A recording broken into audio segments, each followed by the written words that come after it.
Hebrews, Hebrews, Hebrews. This is Prophets of Awakening. It's our Shabbat class, the 13th of September 2025. I'll be reading out of the book of 2nd Ezra, chapter 10. I'm going to read it and break it down. Okay. You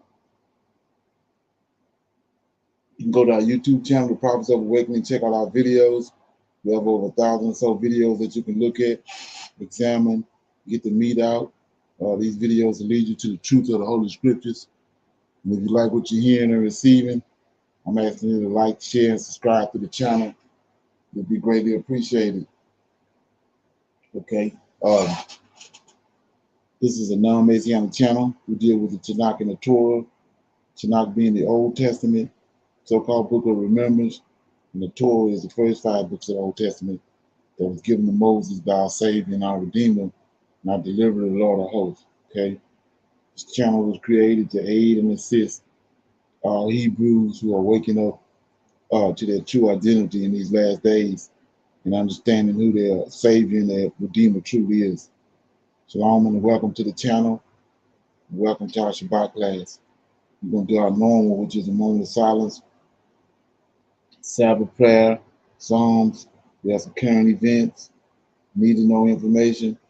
We open it up for anyone with questions, comments, dialogue, anybody with a testimony, and then we'll go into our topic for discussion, which I thought was pretty interesting. It's AI translated the ancient Samaritan text. We're going to see what AI said about that. Okay, then like I said, our scripture reading will be out of 2nd Ezra chapter 10. When we read that, we break it down, get some feedback, and then as usual, we're going to pick a scripture, we're going to read that scripture, and we'll break it down. Okay, and if anybody have any feedback on it, we'll deal with that. And then for our evening Shabbat class, I'm issue out a little homework. It's I got a video that I want to play, and then I'm gonna deal with 2nd Ezra with the 4 beasts, do a comparison to the video with what is being proclaimed in 2nd Ezra. Okay, so maybe that helps somebody. Okay, this moment of silence is for the Lord of Hosts and all that He's doing to bring about our prophesied deliverance in these last days. Okay, oh Lord, we thank You for Your great mercy and Your great power and Your wisdom, and we tarry waiting for Your potential deliverance of Your people Israel. The Lord, You have given us insight into the scriptures of our forefathers, and You, O Lord, have directed us to who You are and Your role in the goings on of heaven and earth. When we come this Sabbath day, doubtless that You will appear, that You will gather Your people, Your nation from among these wicked Gentiles. Okay.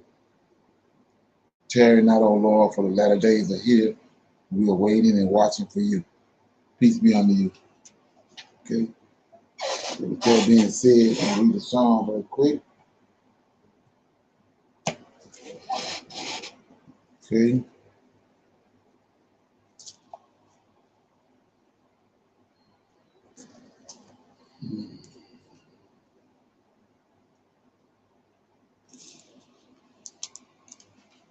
Okay, I'll read Psalm 63. It's God satisfies the thirsty soul. It's a psalm of David. And O God, Thou art my God. Early will I seek Thee. My soul thirsteth for Thee. My flesh longeth for Thee in a dry and thirsty land where no water is, to see Thy power and Thy glory, so as I have seen Thee in the sanctuary, because Thy loving kindness is better than life. My lips shall praise Thee. Thus will I bless Thee while I live, and I will lift up my hands in Thy name. My soul shall be satisfied as with marrow and fatness, and my mouth shall praise Thee with joyful lips. When I remember Thee upon my bed, and meditate on Thee in Thy night watches, because Thou hast been my help. Therefore In the shadow of thy wings will I rejoice. My soul followeth hard after thee. Thy right hand upholdeth me. But those that seek my soul to destroy it shall go into the lower parts of the earth. They shall fall by the sword, and they shall be a portion for foxes. But the king shall rejoice in God. Everyone that swears by him shall glory. But the mouth of them that speak lies shall be stopped. So that was Psalm 63. It was God satisfies the thirsty soul. Anybody have any comments on that? Feedback? Okay. What we'll do is go forward and deal with these current events, and then play them and get some feedback.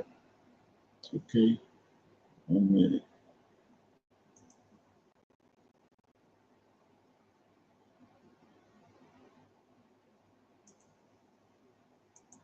Today, that's what I'm going to change. Students are struggling, workers are struggling. So, like I said, these scriptures that the Lord of hosts proclaimed thousands of years ago, we upon them. We that generation, and we looking right at it. This is one of them right here. This France, one of the people that behind a lot of the atrocities that happened to us over the last 2,000 years or so. But check the video out. What's happening to them. The unemployed are struggling, immigrants are struggling, everyone is struggling, and actually nothing is changing. Since 2017, Macron has been in power, the richest are getting richer, the poorest are getting poorer, and that doesn't change. I mean, the street we go on, actually, because we're fed up with Macron's nonsense, the austerity, the succession of lousy governments. He's asking us to pay for the broken pieces of the debt they created themselves, actually, us. I live in the Paris suburbs. I see every day, I see there's poverty. We're almost ghettoized. The upper echelons of society, they can enjoy themselves. Us, we're here, we're like in rat holes and off. So you can pay attention. 10 of those African nations were the West, NATO, and the West, America getting their goods. They didn't boycott them. They didn't cut them off. They're not giving them nothing. They was already doing bad, but they're really doing bad now because they didn't cut them off, because they're saying they want them to turn from the way they're disrespecting them and acknowledge them as equals, and they wouldn't do it, so they cut off all their resources. Like many French people today, getting past the 10th of the month becomes a bit tight, whether it's for groceries. I see many people around me going to the soup kitchen, and then finding housing in Paris today has become super complicated as a student. It affects everyone. I see my mom, she can't take it anymore. I don't know what here, like seriously, we can't work more, give so much time and earn so little actually. A government that falls yesterday, we see today, it's a right-wing guy, a racist homophobe who takes power. The precariousness, 2 fewer days off. I start work today and it's dead. They won't take away 2 days from me. As a student, I think a lot about the future. I also see the deterioration of schools, the lack of teachers, hospitals. It's a mess, even with ecology. Honestly, it doesn't look good. You have a permanent contract, you work 35 hours, you earn 1,400 euros. The apartments here, they are so expensive. I've been living with my little sister for 2.5 years in a 9 square meter space in her dorm room. There you go, it's not possible anymore, guys. After the legislative elections, I was kind of like, we voted, it's useless, we did everything, it's useless. But at the same time, if we think like that, there will be no future. So I tell myself I fight, even if we don't really know what it will lead to, because I find it important. And there you go. So that's the thing, there is hope now far. So power cannot survive. You won't believe it, but I literally... Okay.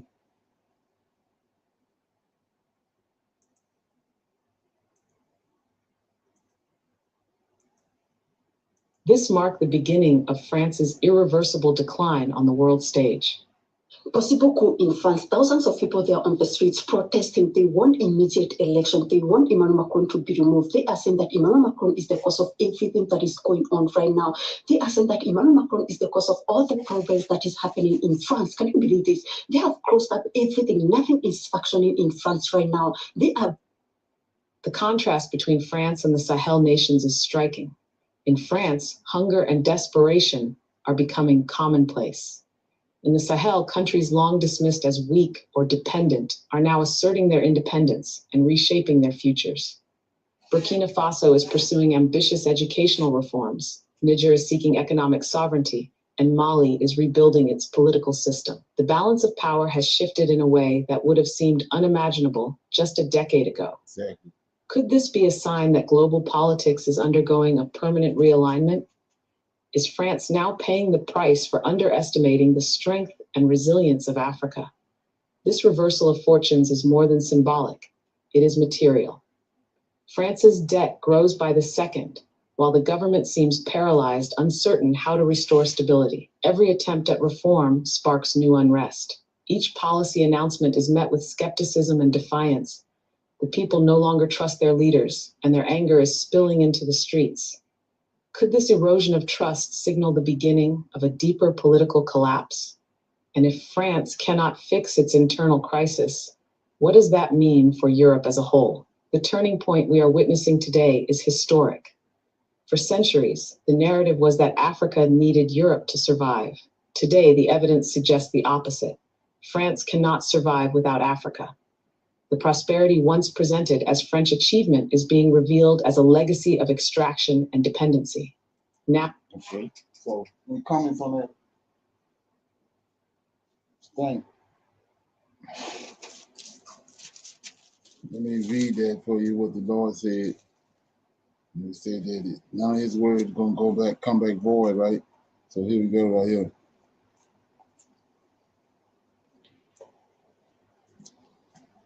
Like I said, He spoke this thousands of years ago, and it's right in our face in 2025.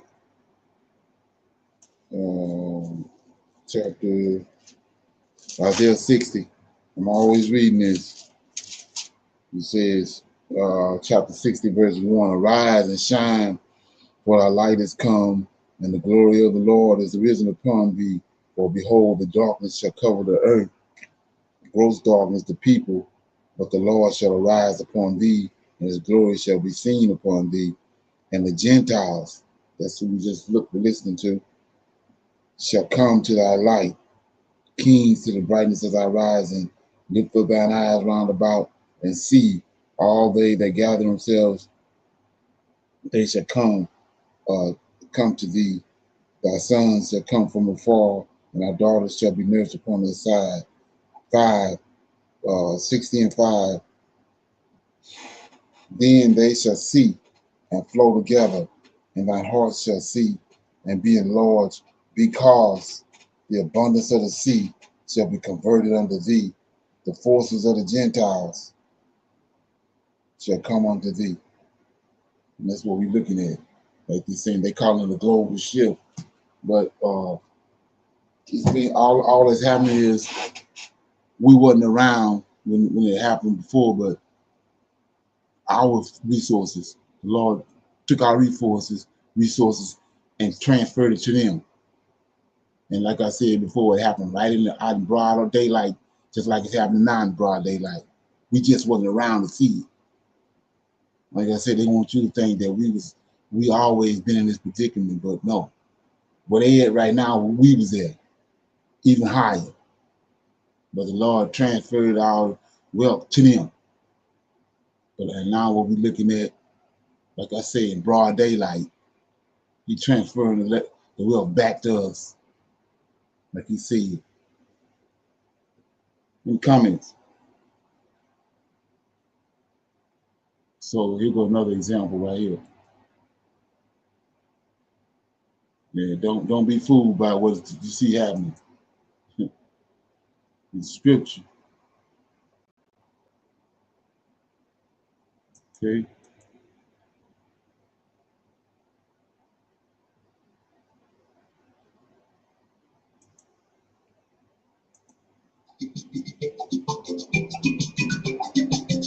Africa suspends all food exports to the West. Supermarkets empty in days. This is what I was talking about.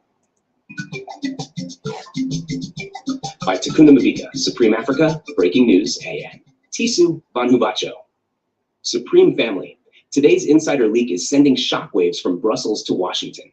According to Protocol Black and Chairman Shadow, the African Union has secretly drafted a directive to suspend all food exports to the United States and European Union. Yes, you heard right. Cocoa, coffee, avocados, bananas, nuts, fish, vegetables, all of it. And insiders say supermarkets in the West could go empty within days. For decades, Africa was treated as the pantry of the world. The West raided our fields, grabbed our cocoa, stole our coffee, and stuffed their supermarkets while African farmers remained poor.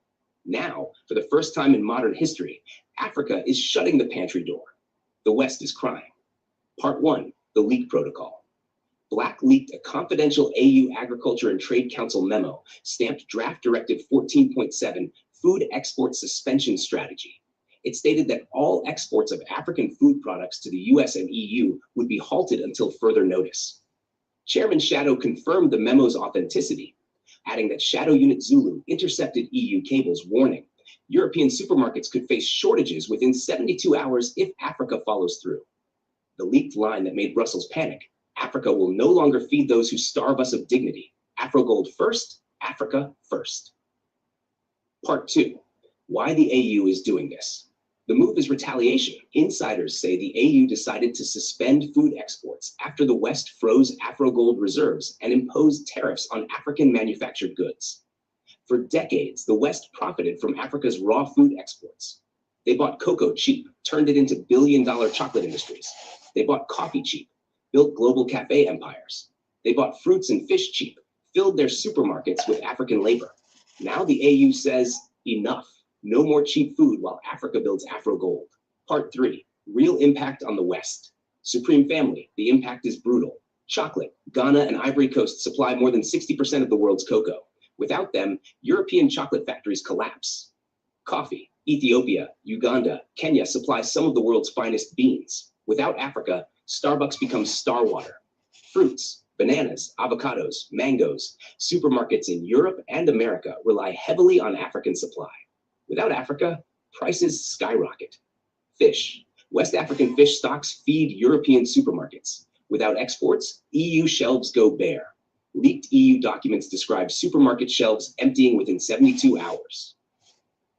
Part 4, panic in Brussels. In Brussels, insiders say panic meetings ran through the night. French chocolate companies screamed that their factories would collapse without Ghanaian cocoa. Belgian officials cried that their national chocolate industry was under siege. An EU delegate allegedly shouted, "If Africa blocks exports, our supermarkets will be empty in days. We will face riots." Supreme Family, the irony is delicious. For centuries, Europe exploited Africa's cocoa and coffee. Now Europe is crying over chocolate bars. Part 5, panic in Washington. In Washington, the scene was no different. Leaked US cables showed importers warning that avocado prices were already spiking. Supermarket executives panicked over empty shelves. One insider whispered that even the Pentagon warned food shortages could cause social unrest. Imagine America, the so-called land of plenty, fighting over the last African avocado. That is comedy wrapped in justice. Starting a global food trade war. NATO memos labeled Africa's export suspension as weaponizing agriculture. Supreme Family, Africa is not just the pantry anymore. Africa is the power. Part 9, Shadow Unit Zulu's role. Shadow Unit Zulu allegedly secured the strategy by intercepting EU trade platforms, ensuring no bypass routes existed. They also blocked Western attempts to secretly reroute African shipments through third-party nations. Zulu insiders laughed. For once, it is Europe begging for food, not Africa begging for aid. Imagine African coders weaponizing agriculture. That is sovereignty. Part 10, Historical Payback. For centuries, Africa's food fed Europe while Africans starved. Colonizers took cocoa, coffee, sugar, and tea, building empires while African farmers were left poor. Now Africa flips the script. No exports, no chocolate, no So you got to understand that they saying Africa's, but it's the Lord of host food. And you say, what food? It's the food that he promised us. He's responsible for feeding us. But we turn from him, spurned him, and then look what happened. But the whole time he's been producing all this food, but they've been eating it up. Like he told us in Deuteronomy, the enemy's gonna eat your food up. So now we're in the process of him coming back, and this the part that me on a day-to-day basis, I look at it. You can't. If nothing else matters. Contrary, whatever you're doing, this is what matters. What the Lord of hosts is doing, because of Well, it's coming to a head. Like I said, it's the perfect storm. It's coming to a head.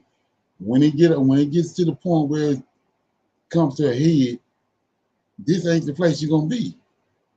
And whatever you're dealing with is peanuts. You're gonna have to go. So we see it happen over and over again. Egypt. You have to go back, use your Hebrew mind and think about. They was in Egypt. They had been there 400 years, so a lot of those Israelites are settled. But when the Most High's word went forward when it came to a head, they had to go. Didn't none of that matter? And so the same thing in Babylon. I was reading that last night. When the proclamation went forward for Cyrus that the Lord gave him, it was time for us to go. Now, nut buckets might have stayed, but his people, it's time to go. So nothing matters over here. That's what you need to be looking around at, because it ain't you. If you stay, you're gonna get swallowed up. So the best thing to do is do what the Lord telling you to do and what He's showing you. So that's where we at. You're not going, whatever it is you're looking at, it was all a facade. Now that it's coming to a head, the whole time it was a facade. That car, that house, peanuts. Okay? Any comments, questions?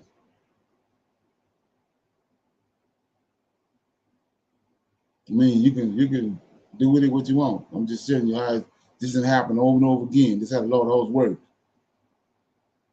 Okay? This ain't our place. This ain't our homeland. And this ain't our way of life. Okay? This is land. It ain't none of our mother. He promised He's going to turn us back to our land.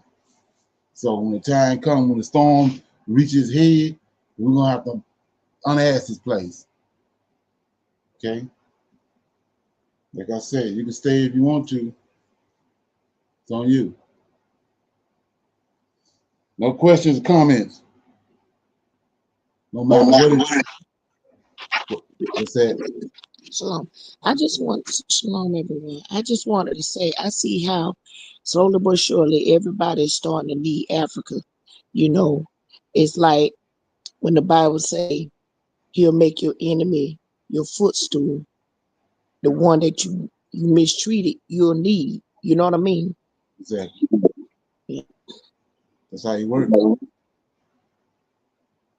Exactly. So yeah. I mean, this thing gonna come to a head, and like I say, what these people has created over here is not gonna last. It's like it was a world that was thriving, or probably, a whole lot better than this place. Like, for example, you got to look at, you hear about ancient cities like Lemuria and Atlantis, all that. They was thriving. What happened? The flood came. You can't, and it's like He's not going to reveal to you that it's coming. It was told to them. Flood was coming. Noah preached for 120 years. It ain't like you're gonna survive. You're gonna get past the flood. Just like now, it's a regathering gonna happen. Regathering where? We ain't gonna be regathered here. We're gonna be regathered and taken back where we came from. So whatever's here is obsolete. You gotta start wrapping your mind around that. Okay? That's like He said. For those who have ears to hear and eyes to see. Everybody else is water on a duck back.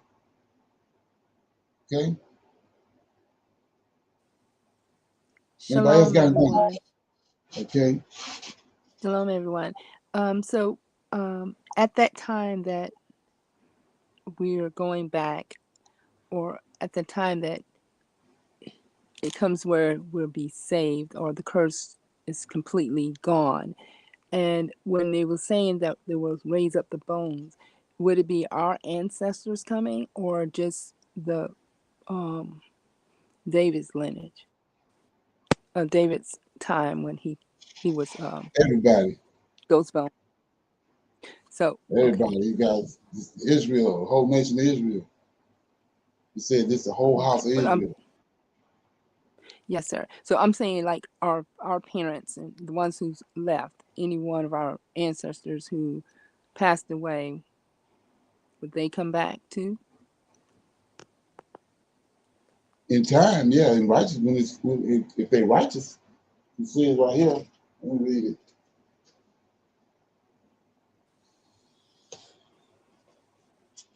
Okay.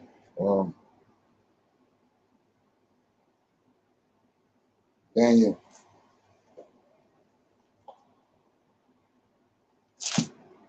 Daniel chapter 12.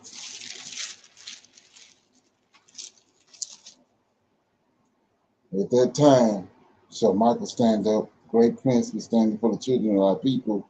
There shall be a time of trouble such as never was since there was a nation, and at that same time our people shall be delivered, every one that shall be found written in the book. And many of them that sleep in the dust of the earth shall awake, some to everlasting life, and some to everlasting contempt. So either everlasting life or either everlasting contempt. Anybody else? Shalom. Okay. Yeah, shalom, everyone. Brother Leonard, what verse was that in chapter 12 of Daniel? 12:1. I mean, well, I read 12, 1 and 2, I think it was. Okay, thank you. Right. Yeah, these verses are right there in our faces, but we gotta, get that Hebrew mind, and then they illuminate, they open up like a flower. Go ahead. Yes, sir. So what if they were the ones who were deceived by the New Testament? Would he rectify them, bring them back because they didn't know? Like we're waking up to this knowledge about, JC is not JC, and the New Testament is just an added book. Why? He's gonna raise everybody up. If you possess the Israelite DNA, you're gonna be raised up. What happens after that? I mean, we're gonna see. But he says the whole house of Israel. And when I look at that, like I said, don't want to digress to come conversation, but that when he says the whole land will cover the land with his people, it can't be the Middle East. Me looking at it, because when you look at the numbers of people, it's gonna have to be, like I said before, I was talking to AJ about it, Sahara Desert. Look how big that is.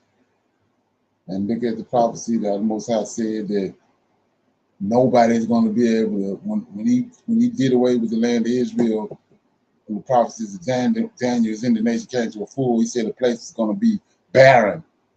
And you can see you can look from the Google Earth and see that Sahara Desert is barren.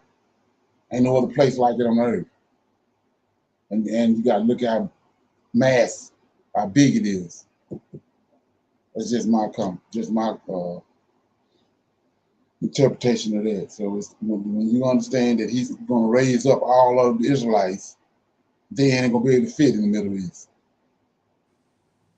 That's the topic for another discussion. Okay. Anybody else? Shalom Aleichem. Brother Leonard, you are the first person that has ever stated something I've been thinking since youth. So when I was in primary school, the Sahara was not as big as it is now. We were always learning, there's this piece of land that is just becoming more and more dry. And I kid you not, since my youth, I've always questioned. And I remember when I first met my husband, this is what I told him. I said, I think the Sahara Desert is where we're supposed to be at. And people have questioned me. So I have always been silent about it because I'm like, there's no way a mass of people can fit on that small land that people are claiming is all of Israel. That there's just no way.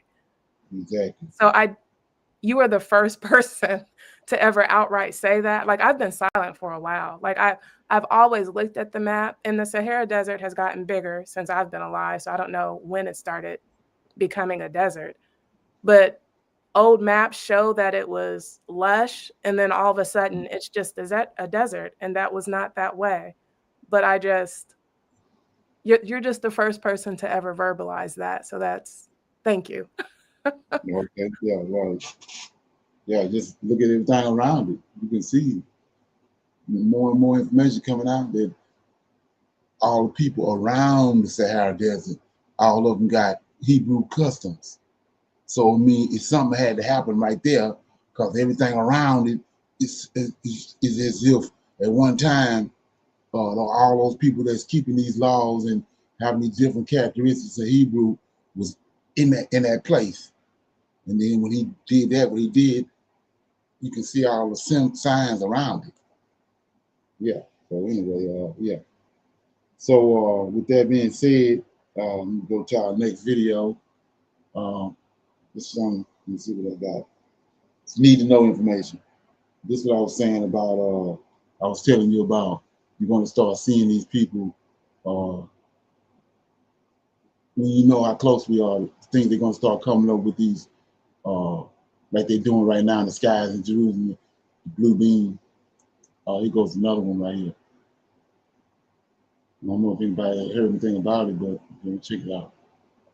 The gate that was sealed until Jesus' return has just cracked open, by human hands, in Jerusalem. Not by chance, but by a force greater than anything on earth. It isn't just stone and mortar. This is prophecy in motion. The very threshold that millions believe is destined to open only for the most important arrival in human history. Right now, whispers are sweeping through temples, churches, and mosques. Pilgrims are streaming into Jerusalem, not for sightseeing, but because the impossible is happening. A gate that has defied sultans, empires, and centuries of destruction is stirring awake. The gate of Jerusalem, sealed by fear, guarded by graves, and wrapped in mystery, may be about to fulfill the prophecy that could shake the end times. So let's look at that right quick. It says that, let's go back to what JC said. Not one stone gonna be here, one laying upon another one. So where this gate is? Where this gate come from? If he said that they're gonna be total desolation. Not one stone gonna be laid upon another one. So what's this gate? And what's this wall? Okay. Into motion. If you're ready to uncover what this means, what's been hidden, and why it matters now more than ever, don't forget to like this video, hit subscribe, and turn on the bell so you never miss what's coming next. For 500 years, this gate has stood in absolute silence, while every other entrance to Jerusalem's old city has been renovated, rebuilt, and reopened. One gate remains defiant. One gate resists every attempt at change. One gate stands as a monument to divine timing rather than human curiosity. The Golden Gate faces directly toward the Mount of Olives, the exact spot where prophecy says the Messiah will return. Jewish tradition declares their Messiah will enter through it. Christians believe Jesus will return through it. Both faiths watching the same threshold with the same breathless anticipation. But here's what's sending shockwaves through prophetic communities right now. After 5 centuries of absolute silence, something has changed. Local sources report unusual activity. Religious authorities from multiple faiths have held emergency meetings. And most telling of all, the mainstream media isn't reporting it. When prophecy begins to unfold, it doesn't announce itself with press conferences. It moves in shadows, whispers, and unexplained events that only those watching for the signs can recognize. Recent reports claim the inner chambers have quietly reopened. No fanfare, no announcements, just a spiritual awakening that has believers and skeptics alike holding their breath. Okay, any comments on that? What you think?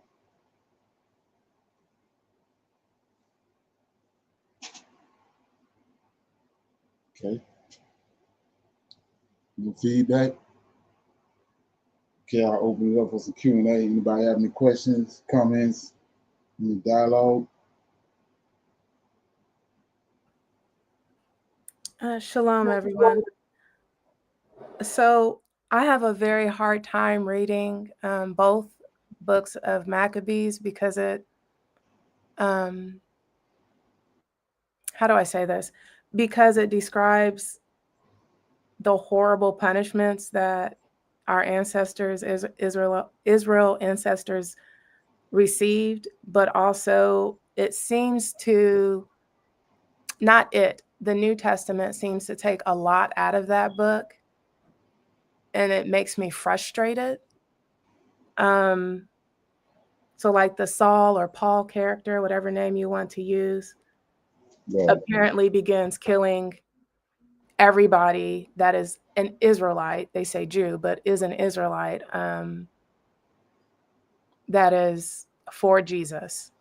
But that seems to be exactly who Matthias is and his son Judas. And then I feel it's like you've talked about this a lot on this channel before, how certain names that were given in the Adamite or Israelite lineage is all of a sudden used elsewhere.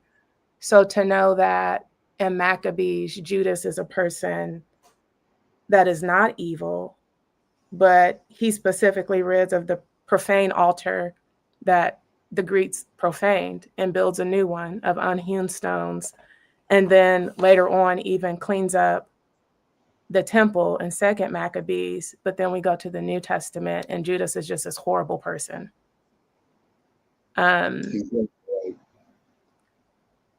Then we have in Timothy where where Timothy is mentioned in Maccabees chapter 5, 1-7, where Timothy is mentioned. And apparently Timothy is the captain of the Ammonite army.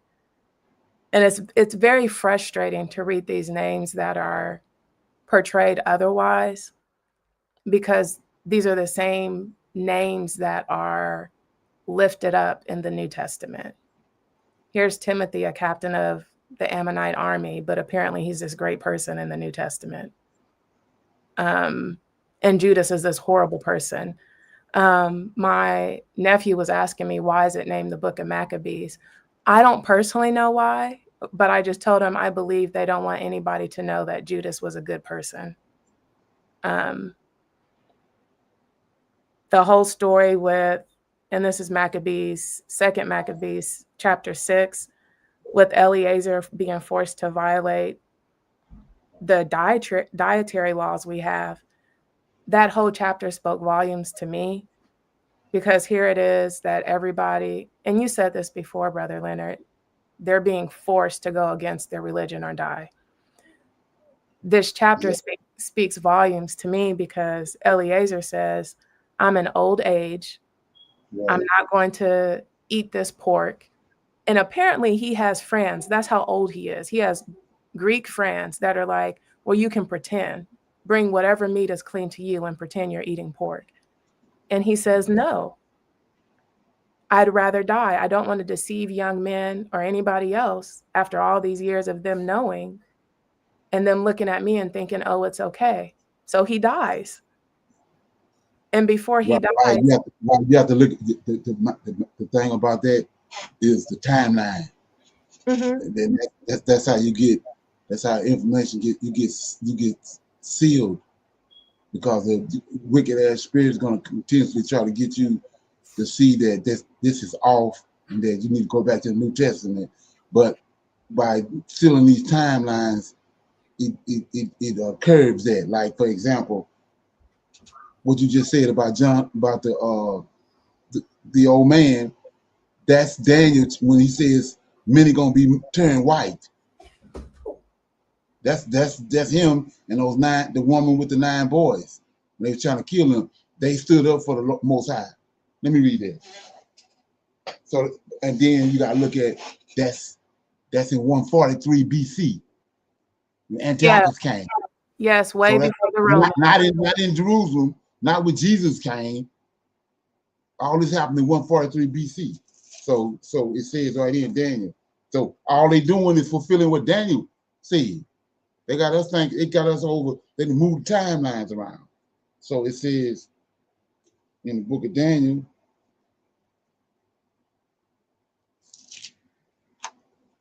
chapter 12, it says, I start at verse 9, and he said, go thy way, Daniel, for the words are closed up and to the time of the end. Like I said, end of Israel, not end of the world. It says the time of the end. Many shall be purified and made white. That's what you just read. That's what you read about the man and the boys. And tried. But the wicked shall do wickedly. None of the wicked shall understand, but the wise shall understand. That's what you read. But they didn't change the timeline over here with 70 AD and all that bull crap. But this is what Daniel talking about. What you just mentioned. Yes, sir. Right. Okay. And even that's frustrating that as you know, and many of us on here know, that all of that is apparently portrayed to anybody reading the New Testament as if for all those years nothing happened until Jesus came.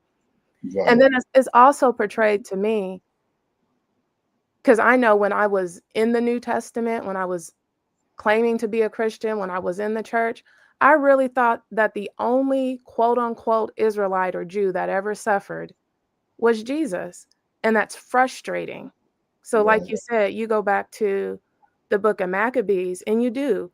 Like last week, I had a hard time, even because we had been talking about the book of Maccabees, but since 2016, I specifically, like I feel sorrow for what did happen, and even our current brothers and sisters that don't know truth and refuse to know it. You can give them scripture. There's a difference of getting scripture and taking time to understand it so you can understand the truth. But those who just refuse to look it up when you give it to them. And so in my mind, I feel like, well, that's what's about to happen to a lot of people. And you're going to have to be okay with it. I know Sister Cheryl just kind of asked about that. I don't really know what happens. For instance, all my ancestors that came here got brainwashed and didn't get the truth. But I do know, I can tell you now, some of me and my relatives have talked about having to be okay with some relatives being the ones that perish forever. Or that, even like you said earlier, just happen not to go over to Africa. I can't force you to read something you refuse to read. It's a difference of if you never got it.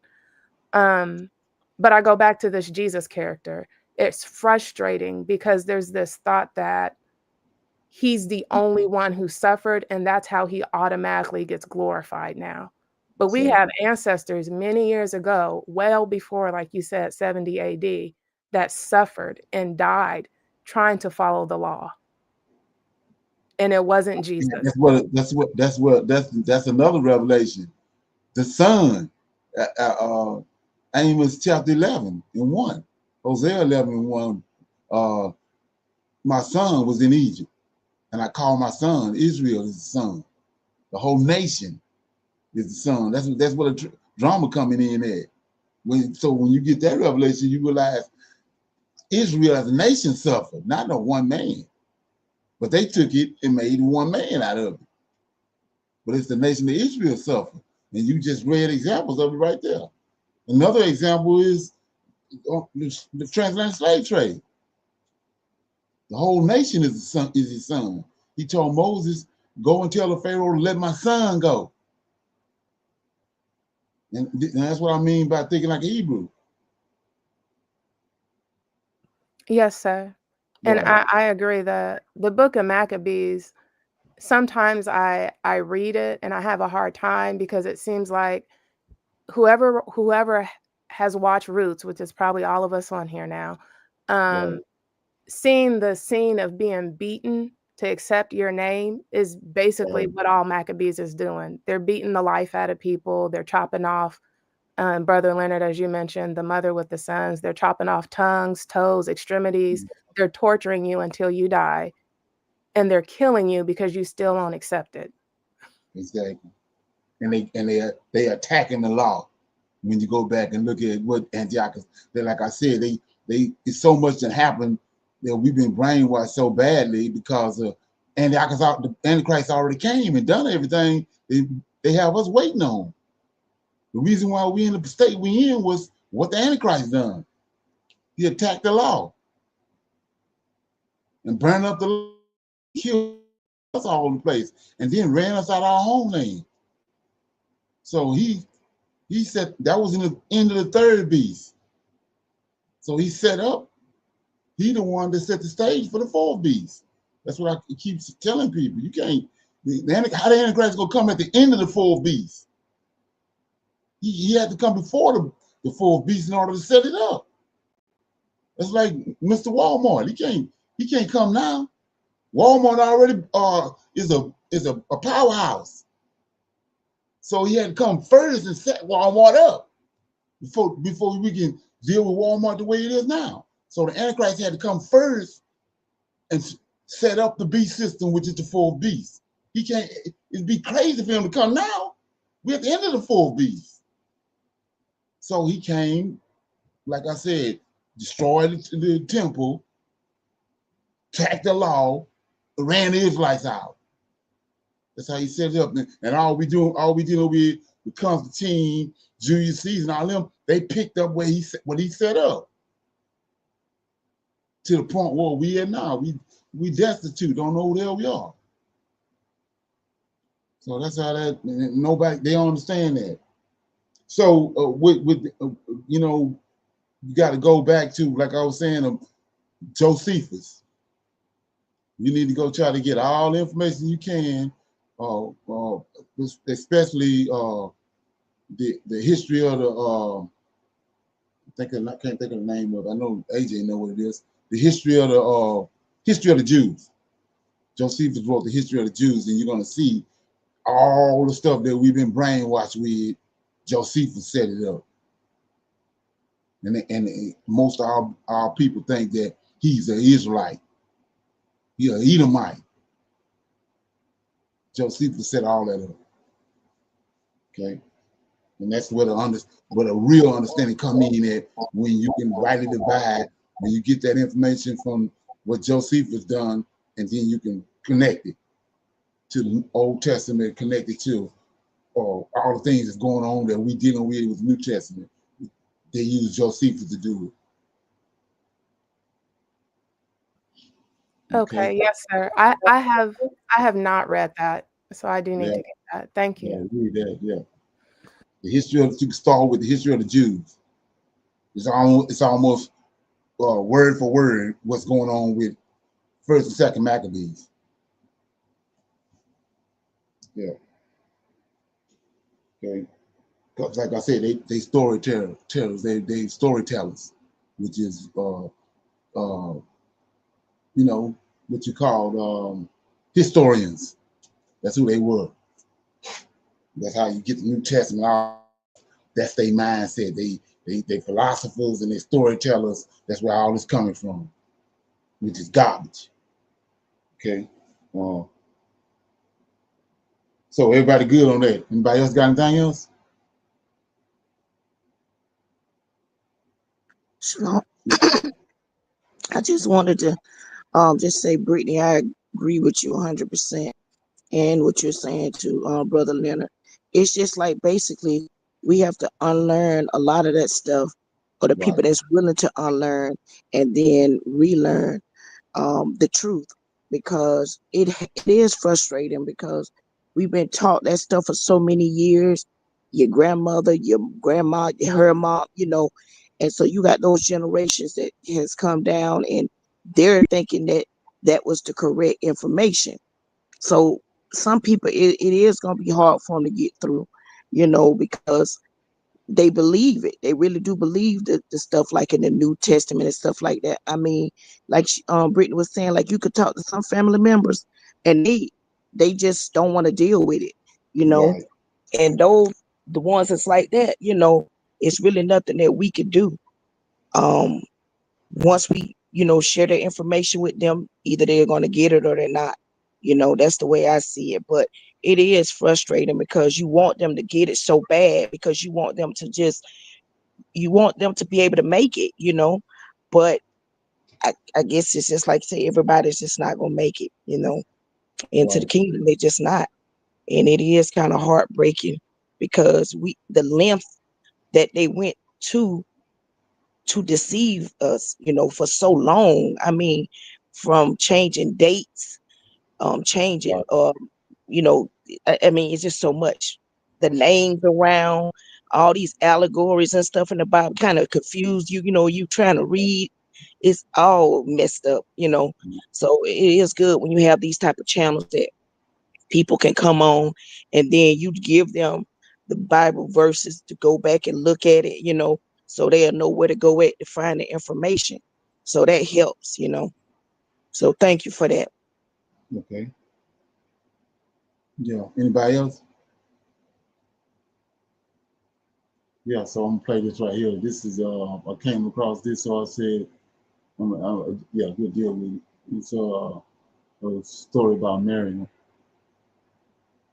Okay, let me see if I can find it. Okay, here we go.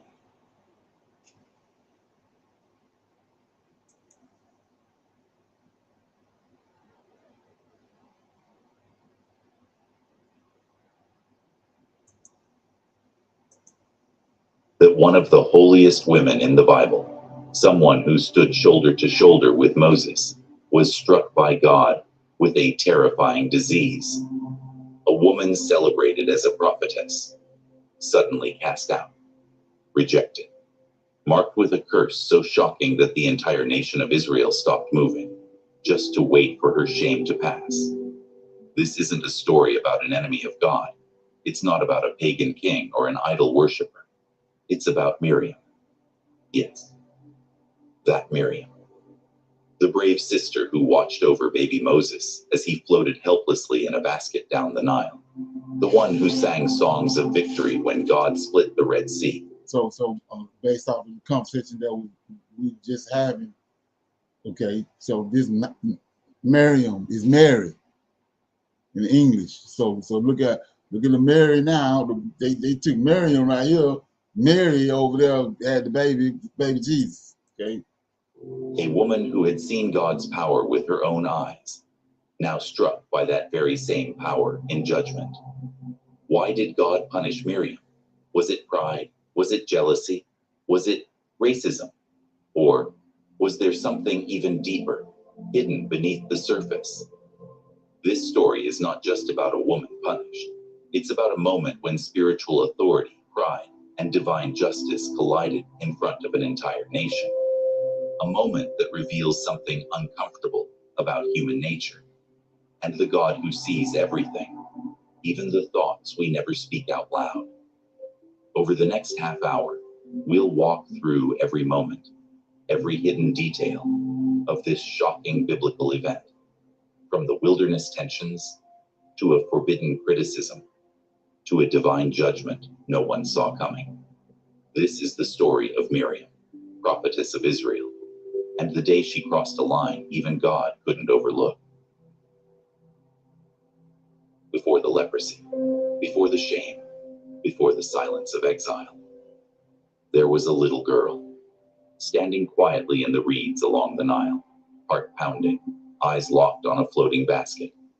Inside that basket, her baby brother. His name was Moses, and her name was Miriam. Even as a child, Miriam showed uncommon courage. She watched that basket drift closer and closer to Pharaoh's daughter, an Egyptian princess with the power to save or to destroy. But when the moment came, it was Miriam who stepped forward, a Hebrew slave girl daring to speak to royalty. And through that boldness, she helped ensure Moses would live, not just live, but grow up in the house of Pharaoh himself. That was the beginning, but it wasn't the end. As years passed, and Moses fled Egypt, and Aaron took his place among the priests, Miriam rose too, not as a background figure, not as just Moses' sister, but as a prophetess, a spiritual leader, a voice among the people. When God split the Red Sea and crushed Pharaoh's army beneath the waves, it wasn't Moses who led the song of celebration. It was Miriam. "Sing to the Lord," she cried, "for he has triumphed gloriously. The horse and rider he has thrown into the sea." The people followed her rhythm, her joy, her faith. She became a symbol of deliverance, a beacon of hope, a matriarch in the wilderness generation. So, what happened? How does a woman so deeply honored, so connected to the miracles of God, end up cursed and cast out? What changed between the song of the Red Sea and the silence outside the camp? Was it pride, hiding beneath all that praise? Did bitterness slowly grow in the cracks of leadership? Or did something darker creep in, something few expected from someone so holy? To understand the punishment, we have to examine the moment everything began to unravel. And it started, not with a war, not with idolatry, but with a conversation, whispered, behind Moses' back. 40 years, 40 years of wandering, sand you expected from someone so holy. To understand the punishment, we have to examine the moment everything began to unravel. And it started, not with a war, not with idolatry, but with a conversation, whispered, behind Moses' back. 40 years, 40 years of wandering, sand beneath their feet, blazing sun overhead, manna falling from the sky each morning like dew from heaven. But still they grumbled. The Israelites had seen the Red Sea part. They had tasted freedom after centuries of slavery. They had walked through miracles. And yet, it wasn't enough. They complained of hunger, of thirst, of fear. They questioned Moses, blamed Aaron, whispered about leadership, even as God's glory burned in the sky by day and night, cloud and fire. They longed to go back to Egypt, to slavery. Moses, their leader, their prophet, was exhausted. He bore the weight of an entire nation on his back. Every quarrel, every rebellion, every cry of "Why did you bring us here to die?" Aaron, high priest, stood between life and death, offering sacrifices to stop plagues, to cleanse sin. And Miriam stood beside them, a prophetess, a pillar. She had helped lead them this far. She had sung of freedom. She had seen the power of God firsthand. But in the quiet, in the stillness between miracles, something began to shift. Leadership was no longer celebration. It was stress, strain, scrutiny. Why did Moses get all the visions? Why did God speak only to him? Weren't they, Aaron and Miriam, chosen too? Didn't they matter just as much? And around them, the people festered with dissatisfaction. They cried for meat. They cried for water. They cried for a home they didn't even remember clearly. Miracles became expectations. Wonders were met with whining. The desert didn't just test their endurance. It tested their faith. Something was about to break. And when it did, the judgment would come swiftly and publicly. Has the Lord spoken only through Moses? The wilderness was not just a test of survival. It was a test of loyalty, of leadership, of humility. And not even the greatest among them were immune to the weight of it all. Miriam, the same woman who danced and sang on the shores of the Red Sea, was troubled. Something had shifted. She had led. She had prophesied. She had stood beside Moses in Egypt. Without her, Moses may not have even survived infancy. Aaron too had questions.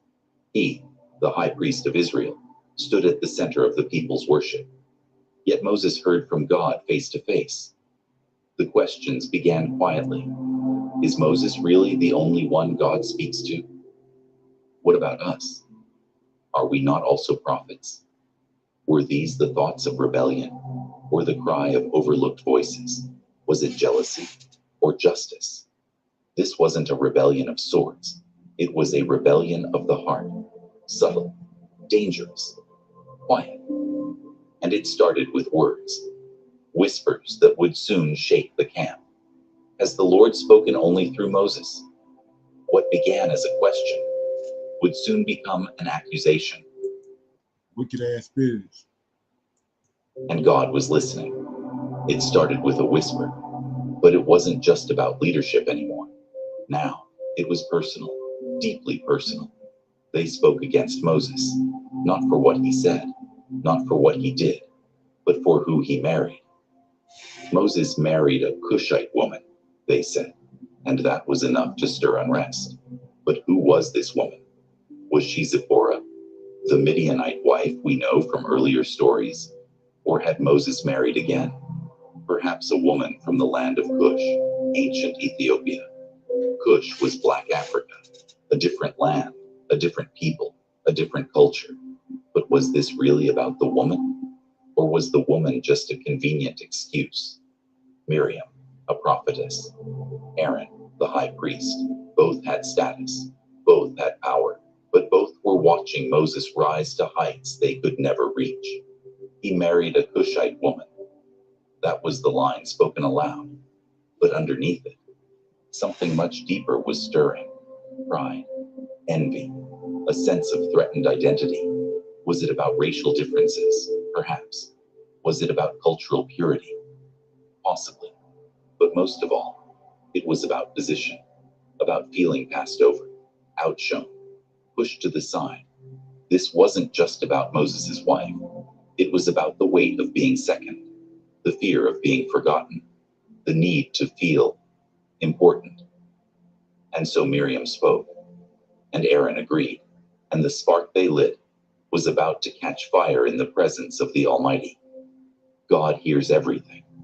The whispers behind closed tents, the murmurs in hearts, the hidden thoughts no one dares to voice. And this time, he didn't stay silent. He calls for them, Moses, Aaron, Miriam. No explanation, no delay. Come to the tent of meeting, he commands. 3 siblings, 1 summons, and a God who is not pleased. They walk through the camp, together, but not united. Each step heavy with fear, especially for Miriam. Then he comes down, God himself, and what he says is nothing short of terrifying. Listen to my words. When there is a prophet among you, I, the Lord, reveal myself to them in visions. I speak to them in dreams. But this is not true of my servant Moses. He is faithful in all my house. With him I speak face to face, clearly, and not in riddles. He sees the form of the Lord. Why then were you not afraid to speak against my servant Moses? God isn't just defending Moses. He's revealing something deeper, that Moses has a relationship with the divine unlike any other human alive. Not just a prophet, not just a leader, a man handpicked for intimacy with the Almighty. God's anger burns, not because of a marriage, but because of the pride that dared to challenge his chosen one. They didn't just insult Moses, they questioned God's own decision. And as the cloud faded, something horrifying was left behind. Most people would never dare question God's decisions, but today, someone did. And God is about to make it crystal clear just how wrong that was. Listen to my words. When there is a prophet among you, I, the Lord, make myself known to them in visions. I speak to them in dreams. But this is not true of my servant Moses. He is faithful in all my house. With him I speak face to face, clearly, and not in riddles. He sees the form of the Lord. There it is, the divine defense. God doesn't just protect Moses. He honors him in front of all of Israel. He lifts him above every other prophet, above every other voice. This wasn't just about leadership. It was about proximity.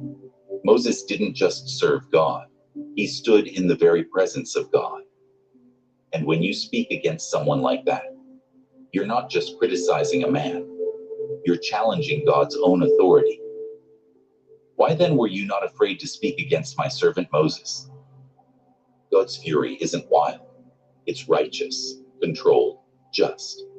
But make no mistake, he is furious. The line was crossed, and now the punishment begins. The thunder of God's voice still lingers in the air, but something else is about to happen. The punishment is not just coming, it's here. In the blink of an eye, the once radiant Miriam, sister of Moses, beloved leader among the Israelites, is struck with leprosy. Leprosy, a disease feared above all in ancient Israel. It was a mark of divine judgment, a sentence of exile, isolation, and shame. A disease that makes you untouchable, unclean, a curse in front of everyone. Miriam's fall from grace, from respected leader to outcast, happens in an instant. Her fate sealed by her own words. But why was only Miriam punished? Why not Aaron, her partner in the offense? Isn't it true they both spoke against Moses? Both questioned God's authority? Why this difference? Some scholars believe this divine punishment was because Miriam, as the older sister, was the first to speak out. Perhaps her role as a leader, her position among the people, made her sin even more visible. Her authority meant her words carried weight. Okay. The name of this video is Why Did God Punish Miriam? The shocking fall of the prophetess. So you want to watch all of that. It's like 30-some minutes. Any comments on what you heard? Anybody got anything? Shalom, everyone. I have not a comment, a question. And I'm sorry, I don't have any scripture for this, but I've read in different places that Moses separated from his wife. But then I also read later on, and this is in the Bible, in the canon, that his two sons, were counted amongst the tribe of Levi. What is true? Was he separate from his wife and his children, and they never took part in the tribe of Levi? Or eventually they were with him, his sons specifically, and were a part of the tribe of Levi? Yeah, they know they wasn't separate from them. He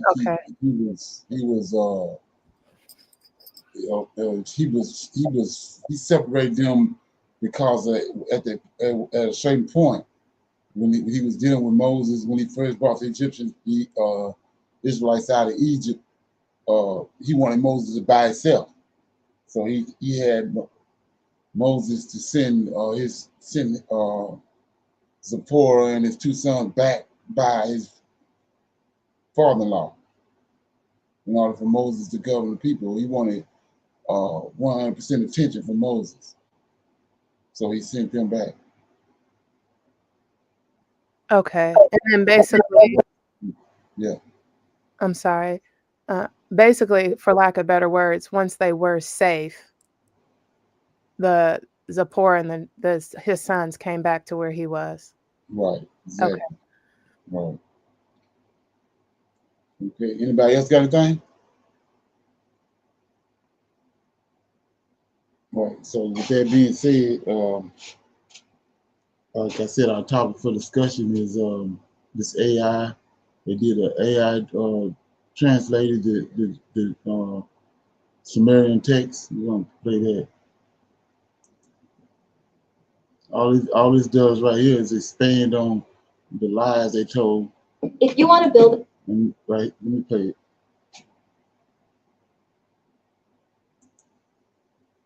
And they tell exciting stories about how gods intermingled with human beings and actually had a hand in the creation of human beings. AI technology has made another outstanding breakthrough in decoding ancient Sumerian texts and reveals terrifying knowledge about human races. For years, these clay tablets sat in museums, locked in time, too complex, too fragmented, too strange for scholars to fully. How gods intermingled. Shine light on this one point right here. So people, a lot of people need to hear right here. With human beings and actually had a hand in the creation of human beings. AI technology has made another outstanding breakthrough in decoding ancient Sumerian texts and reveals terrifying knowledge about human races. For years, human races. So you got to go back to the beginning. They want you to think that he created all these races in the beginning. No, these races came right here. 200 angels came down. Each one of them got a lineage. Okay. These clay tablets sat in museums, locked in time, too complex, too fragmented, too strange for scholars to fully piece together. But AI, with its ability to process thousands of lines of ancient script in seconds. How did that happen? Stick with me till the very end of this video, because we're going to break down the shocking revelations about humanity's origins and uncover why this information might have been kept hidden for thousands of years. Sumerian tablets reveal creation of humans by gods. The discovery of the ancient Sumerian tablets has opened a window into a world so distant, yet so strangely familiar, that one cannot help but pause and wonder, could this really be how some of humanity's earliest creation stories were imagined? These clay tablets, preserved for thousands of years, do more than just recount myths. They reflect the fears, struggles, and hopes of an ancient people trying to explain the purpose of human life. What makes these findings so remarkable is not just their age, but the picture they paint. A story where human beings were not born out of love or cosmic accident.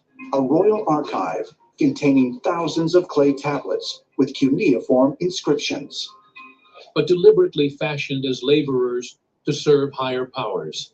And isn't that, in itself, a question worth pondering?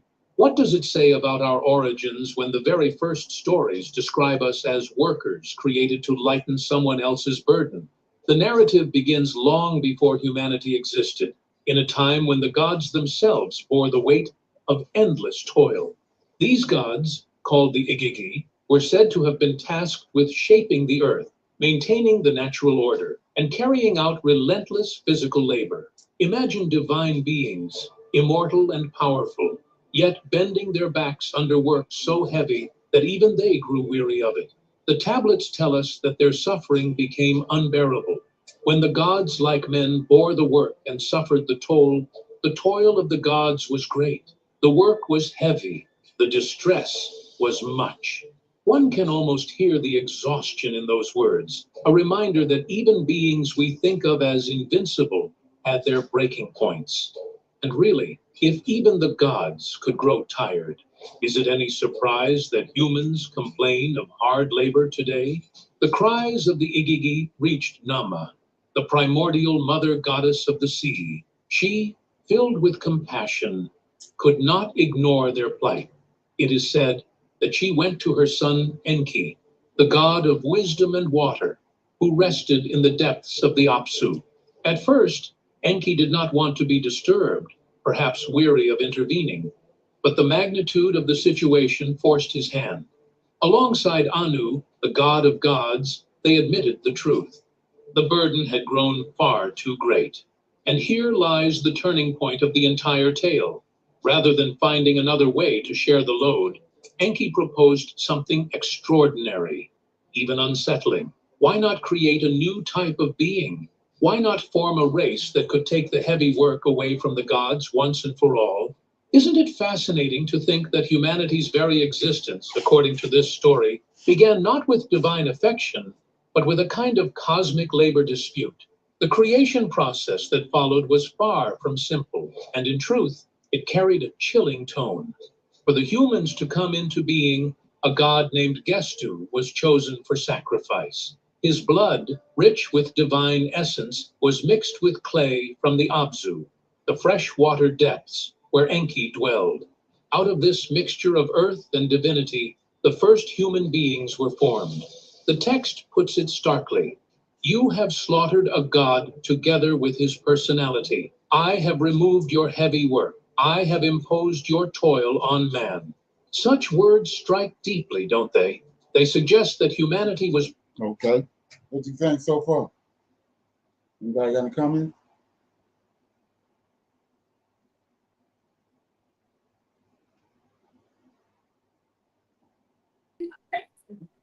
Shalom. Okay. I'm not surprised at how, I continue to be increasingly not surprised at what levels they will go to control the narrative and try to maintain their power. And as far as AI is something that they created. They, create the algorithms in which to try to decipher or interpret things, and then it calculates it at a certain level and to speed it up, or it's oversimplifying it, but still it's them trying to control the narrative. That's how I interpret that.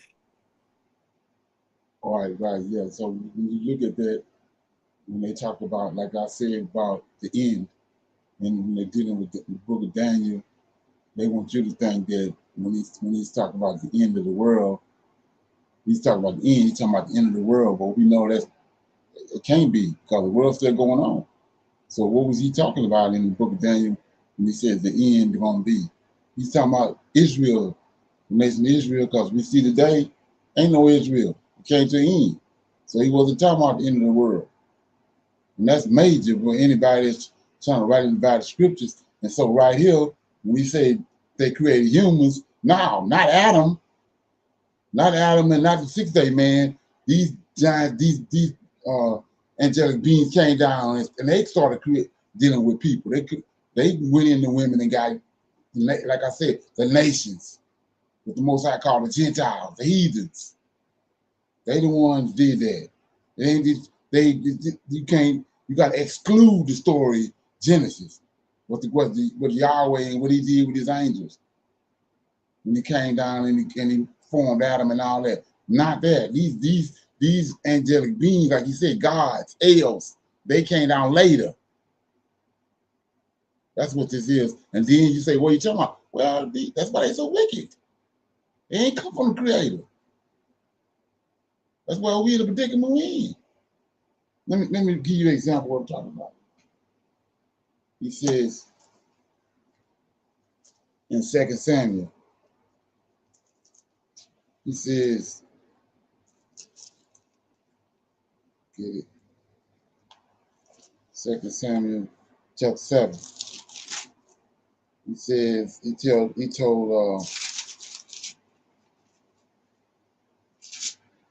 sent Nathan to go talk to David, right? He says in verse 9, 2 Samuel 7 and 9, and I was with thee wheresoever thou wentest, and I have, he told Nathan to tell David this, I was with thee wheresoever thou wentest, and I have cut off all thy enemies out of thy sight, and I have made thee a great name, like unto the name of great men that are in the earth. Moreover, I will appoint a place for my people. That's Adam descendants and the sixth-day man, a place for my people, and I will plant them, and they shall dwell in the place of their own, and move no more. Neither shall the children of wickedness, that's these people. The angels came down. That's why he killing them. That's why he brought the flood.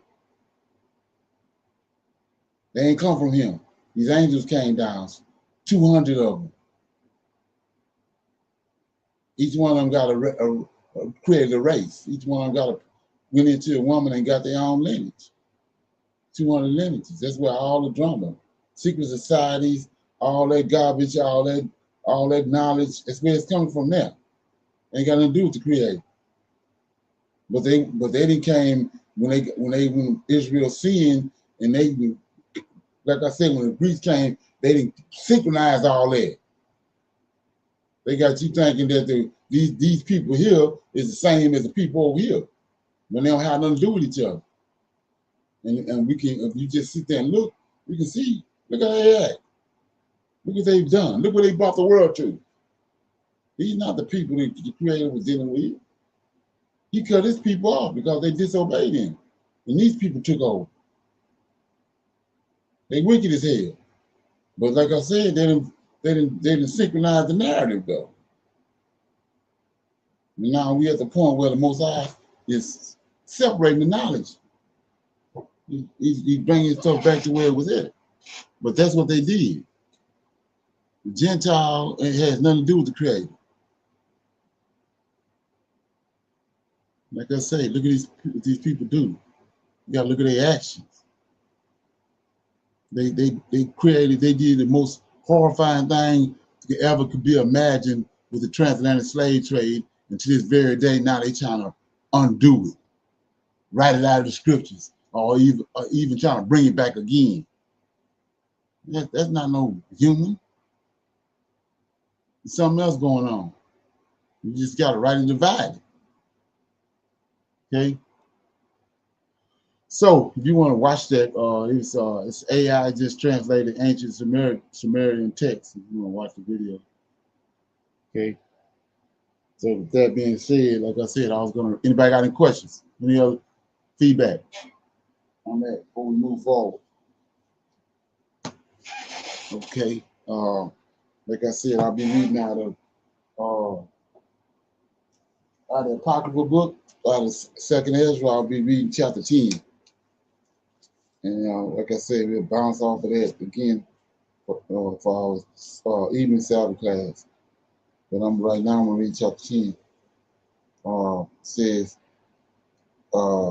Second Ezra chapter 10 it came about that when my son entered into his wedding chamber, he fell down and died. And all overturned and we all overturned the lights, and all my neighbors rose up to comfort me, and I was quiet until evening the second day. And it came about when they had all stopped comforting me to quiet me, that I got up into the night and I fled, and I came to this field as you see. And now I plan not to return to the city, but to stay here. And I will not eat or drink or mourn and fast continuously until I die, right? Okay.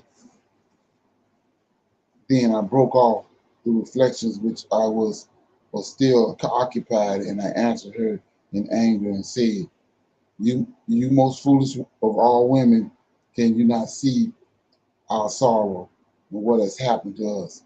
For Zion, the mother of us all, is afflicted with grief and in deep humiliation. Now lament bitterly, for we all are lamenting, and be sad, for we are all sad. But you sorrow for just one son. For ask the earth, and she will tell you that it is she who ought to mourn over so many who have came into being upon her. And for the beginning of all have been born of her, and others will come, and behold, almost all of them go to perdition, and most of them are destined to destruction.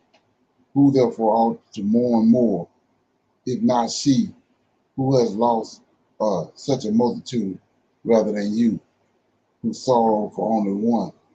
But if you say to me, my lamentations is not like the earth, for I have lost the fruit of my womb, which I bore with pain and brought forth with sorrow, but it is with the earth, after the matter of the earth, the multitude that is now, and it goes on as it came. Then I say unto you, as you brought forth with pain, so the earth also has from the beginning given her fruit, man to who made her. So keep your sorrows to yourself, and bear bravely the misfortunes that have overtaken you. For if you accept the judgment of God, you will receive your son back in due time and be praised among women. So go into the city to your husband. And she said to me, I will not do it or enter the city, but I will die here. Then I proceeded to speak to her further, and I said, do not do that, but let yourself be persuaded because of the misfortunes of Zion. And he comforted because of the sorrow of Jerusalem. For you see that our sanctuary has been laid waste, and our altar torn down, and our temple destroyed, and our heart is brought low, and our song is silenced, and our rejoicing has ceased, and the light of our lamp is put out, and the chest of our agreement is plundered, and our sacred things are polluted, and the name by which we have been called is profaned, and our children are abased, and our priests are burned, and our Levites have gone into captivity, and our girls are defiled, and our wives are ravished, and our upright men are carried off, and our little ones are exposed, and our young men are enslaved, and our strong men are made weak. And worst of all is the seal of Zion, for she is now sealed up from her glory and delivered into the hands of those who hate us. So shake off your great sadness and lay aside your many sorrows, so that the mighty one may become gracious to you, and the Most High may give you rest and relief from your troubles. And it came to pass, as I spake to her, that her face suddenly shone exceedingly, and the look of her countenance flashed like lightning, so that I was too greatly frightened to go near to her, and wondered what it could mean. And behold, she suddenly gave a loud and fearful cry, so that the earth shook at the sound. And I looked, and behold, the woman no longer appeared to me, but a city was being built, and a place of a huge foundation showed itself. And I was afraid, and I cried aloud and said, where is the angel Uriel who came to me at the first? For it was he who brought me into this great bewilderment, and my end has become corruption, and my prayer is a reproach. And as I said this, behold, the angel who had come to me at first came to me and saw me, and behold, I lay there like a corpse, and I had lost my reasoning, and he took my right hand and steadied me and helped me to my feet, and said to me, what is the matter? What is the matter with you? And why are you troubled? And why are your understanding and the thinking of your mind confused? And I said, because you utterly abandoned me. And I did as you told me, and I went out of the field, and behold, I looked, and I saw what I cannot describe. And he said unto me, stand up like a man, and I will instruct you. And I said, speak, my Lord, only do not abandon me, so that I may not die in vain. For I have seen what I did not know, and I heard what I did not understand. Is my mind deceived, or my soul dreaming? Now therefore I beseech you to explain to your slave about this confusion. And he answered me and said, listen to me, and I will teach you and tell you about the things of which you are afraid. For the Most High has received many secrets has revealed many secrets to you. For he has seen your rectitude, and that you have suffered continuously for your people and laminated bitterly over Zion. This then is the meaning of the vision. The woman who appeared to you a little while ago, whom you saw mourning and began to comfort, but whom you then saw not in the form of a woman, but she appeared to you as a city that was being built. And as to what she told you about the misfortunes of her son, this is the explanation. The woman that you saw, whom you now see as a city, that is built is Zion. And as for her telling you that she was barren for 30 years, that was because there was 3,000 years, right, when no offering was yet offered in her. And it came to pass that after 3,000 years, Solomon built the city and offered sacrifices. And it was then that the barren woman bore a son. And as for her telling you that she brought him up with care, that was the period of residency in Jerusalem.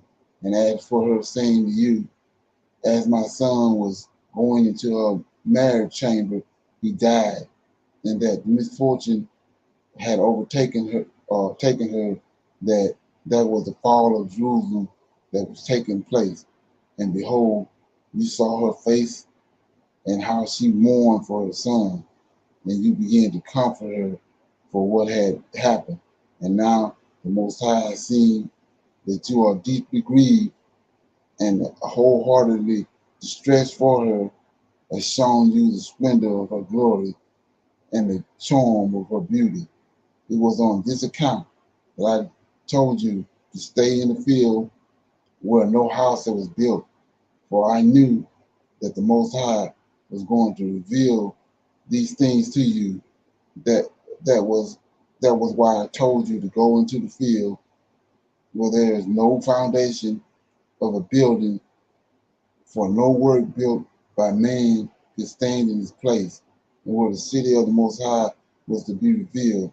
So do not be afraid or terrified at heart, but go in and see the splendor and the greatness of the building as far as the sight of your eyes can see. And afterward, you will hear as much as the hearing of your ears can hear, for you are more blessed than many, and you have been called by the Most High, as few have been. But tomorrow night, you must stay here, and the Most High will show you in dreams those visions of what the Most High is going to do in the last days to those who live on the earth. Okay, so I'm gonna stop right there because, like I said, I got some homework, and that's to read chapter. Let me see if I'm in the right place. Yeah, read chapters 10 and 11 because it's about the four beasts that he gave Daniel. He gave Daniel a vision of the four beasts that's in the New Testament. I mean, that's in the King James, but he also gave Ezra interpretation, a vision of the four beasts. In Ezra's vision, the four beasts is an eagle, right? So what I wanted people to do between now and the night was to read this vision right here, and then we'll talk about it tonight. But as for what I just read, anybody got any comments on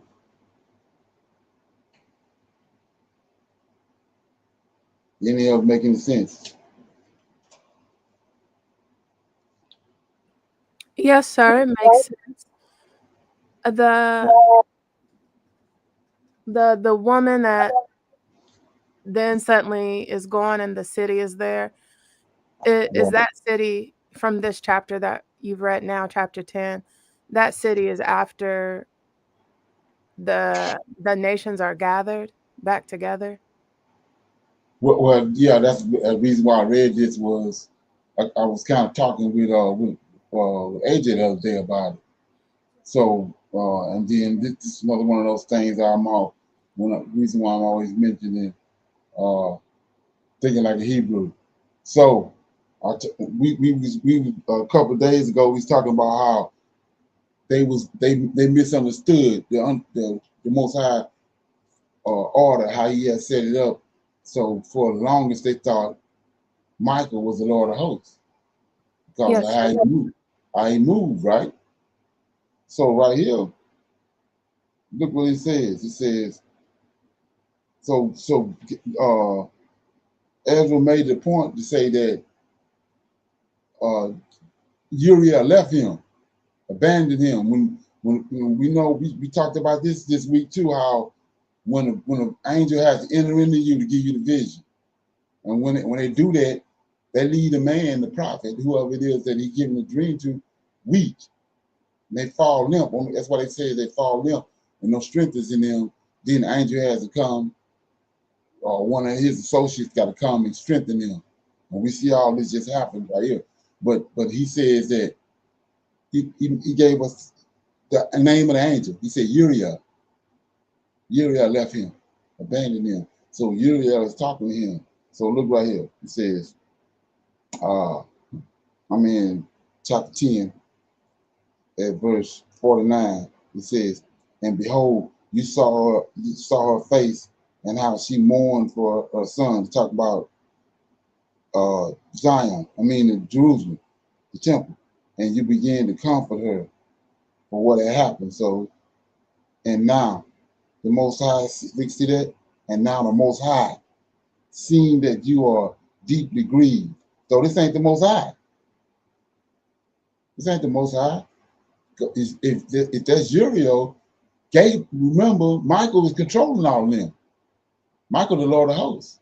So this Most High right here, this ain't the Most High. Let me give you an example. Okay, so yeah, this ain't setting right. You know what I mean? You can think about it. We'll talk about it again tonight. But I'm in Daniel right here. Okay, so and just remember what we just read about Miriam. It says that he told them, my prophet, I send him dreams and visions when I deal with him, right? So look at this. This big. So I'm in chapter 8 of Daniel. This is when Daniel had the vision of the ram and the he-goat, right? So then I'm gonna pick it up when you get the interpretation. I'm in chapter 15. And it came to pass when even I, Daniel, had seen the vision and sought for the meaning, then behold, there stood before me as the pencil of man. So remember what just happened with Miriam. He just told him, my man, the prophet, I'm the one sent him dreams and visions, right? So Daniel just had a vision. Then it says 16, and then Daniel says that I heard a man's voice between the banks of the Uliah. I told you from chapter 8 to 12. He's explaining it's the same event is unfolding from Daniel 8 to 12. You go to 12 right quick. Let me show you this. Chapter 12. It says verse 4. But thou, Daniel, shut up the words of this, the word, seal the book, even to the time of the end. Many shall run to and fro, knowledge shall be increased. Then here you go. He telling us this for a reason. Then I, Daniel, looked. Behold, there stood the other two, one on this bank of the river and the other on that bank of the river. So that's Uriel, which is who left Ezra just now. Uriel and Gabriel on the other other bank of the river. Uriel on one bank, Gabriel on the other bank. Verse 6. And one said to the man clothed in linen, which was upon the waters. That's Michael. So now go back over here to chapter 8. He says, verse 16, Daniel 8 and 16. And I heard a man's voice between the banks. That's Michael. He on the between the banks of the Uliah. That's Michael. He's standing on the water, which called and said to Gabriel, see that?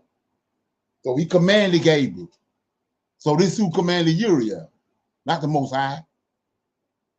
So when you go to Miriam, Michael talking to them, I send the dreams and visions. Who he sending for the dreams and visions? Uriel, Gabriel, these other 6 angels. Then he the Lord of hosts. He the one sending these angels to have these dreams and visions, not the Most High. So when you go back over here, You gotta let this ferment. You know what I'm saying? This is another level. But anyway, it says, and now the Most High seeing, let me get it. It says, yeah, and now the Most High seeing that you are deeply grieved and are wholeheartedly distressed for her, has shown you the splendor of the glory of the and the charm of her beauty. And it was on this account that I told you to stay in the field where no house was built. But I knew that the Most High, see that? It's not the Most High. That's the Lord of hosts. Yes, sir. You see that? Yes. It's So not the Most High. I will say I have stopped reading from that 20 whatever version I was reading from for the Apocrypha. Exactly. And the one I'm reading now at verse 52, it says, "For I knew that the highest would show this unto thee." For some reason, it doesn't say the Most High, as Right. if it's the highest angel. The Right. highest would show this unto thee. That's what it is, the highest angel. That's what everybody's discombobulated with. It's not the Most High. He created those 7 angels to do all this, the eyes of the Most High. They doing all the work. And out of those 7, he got an angel likening to him that's controlling them. So that's what that is. So they assuming that it's the Most High. It's not the Most High. It's the Lord of hosts. He's telling them what to do. He the one commanding Gabriel. He's commanding Uriel, Raphael, and all them. He's sending the dreams and visions. He's sending them to do the dreams and visions. And that's where the drama coming in is. But to understand that it just automatically kills JC. He just like he says, he's like chaffed in the wind. Once you get that understanding of what's really going on, he's chaffed in the wind. You're not gonna be dealing with him no more. Because it's too obvious. That he don't have nothing to do with it. Exactly. Right.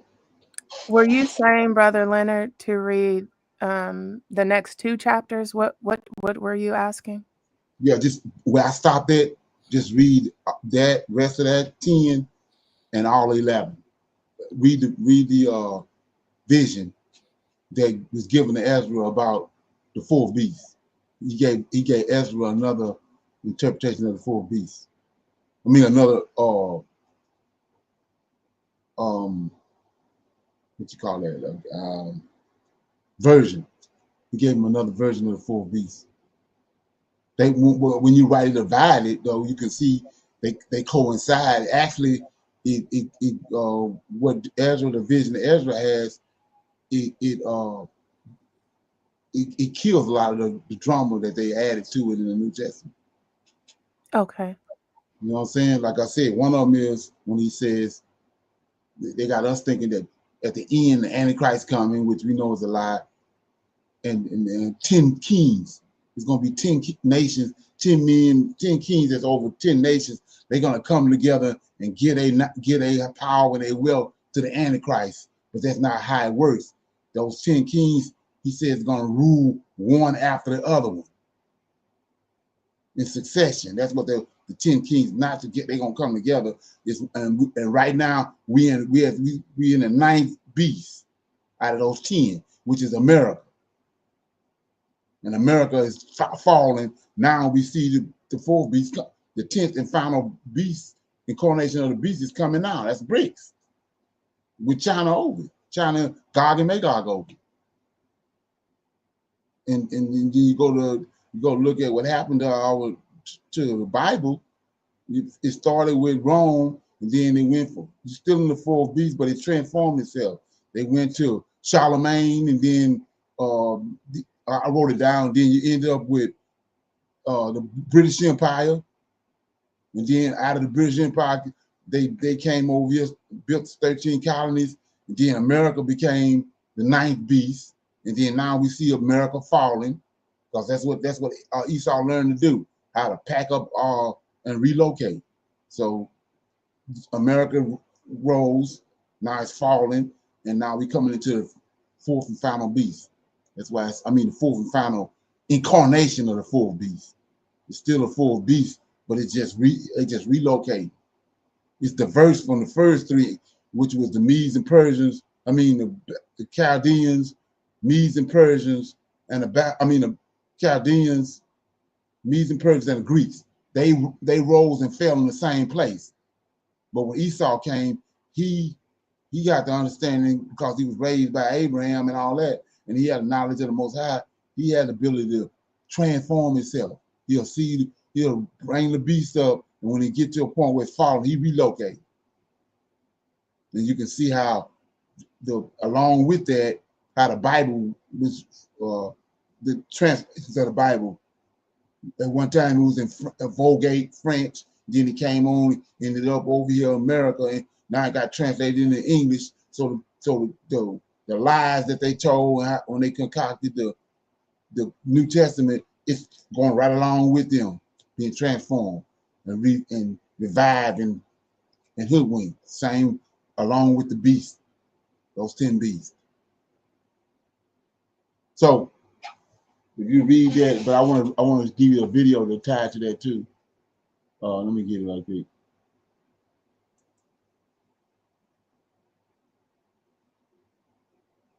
Yeah.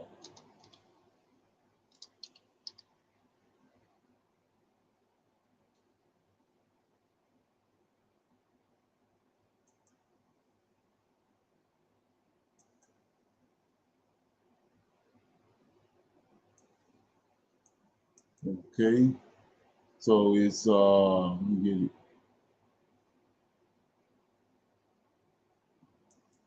I was supposed to wrote it down, but I didn't. So let me get it.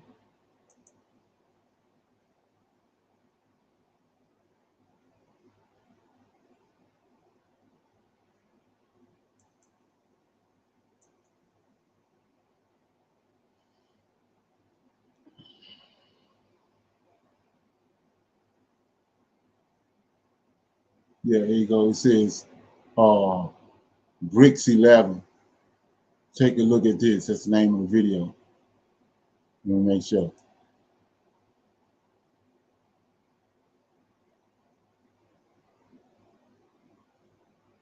Hello, everyone. Right. It's the name of the channel is Ty Green. Ty Green, Tygreen, and then the video is Bricks 11 with a question mark. Take a look at this. So just look at how far off people can get it when they don't understand what these people done. So everybody got that? Shalom.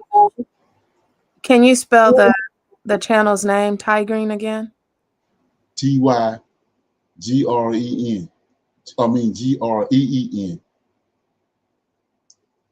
And the title of the video is Bricks 11.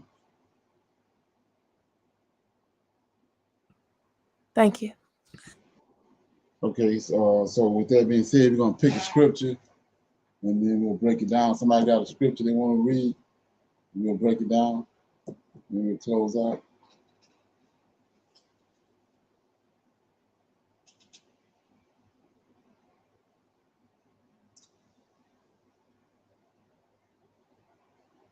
Nobody got a scripture? Let me get one.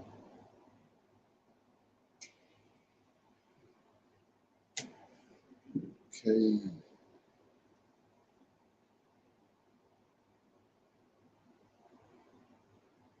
Yeah, I'm in Psalms 82, verse 1. God standeth in the congregation of the mighty. He judgeth among the gods. So that's a prime example of what I was just telling you. But Yahweh ain't there. He ain't in it. So it's right here that you understand. God standeth in the congregation of the mighty. So what's the mighty? Els, angels. That's what all of them have, an L on the end of their name. They're strong ones. Yahweh ain't no strong one. He created a strong one. So it says, God standeth in the congregation of the mighty, and he judgeth among the gods, lowercase. So that's all angels. And that's where Michael come in at. He's the Lord of hosts. He's an angel over all the angels. The Lord of hosts, Yahweh made him so. So, with that being said, like I said, check that out. If you feel the need to, and then tonight we'll break it down and chop it up and get the meat out of it. So everybody good? Yes, sir. Okay. So with that being said, I want to say shalom, shalom, and another shalom. I'll see everybody this evening for our evening Shabbat class at 6 p.m. Central Time. Shalom. Shalom, everyone. Shalom.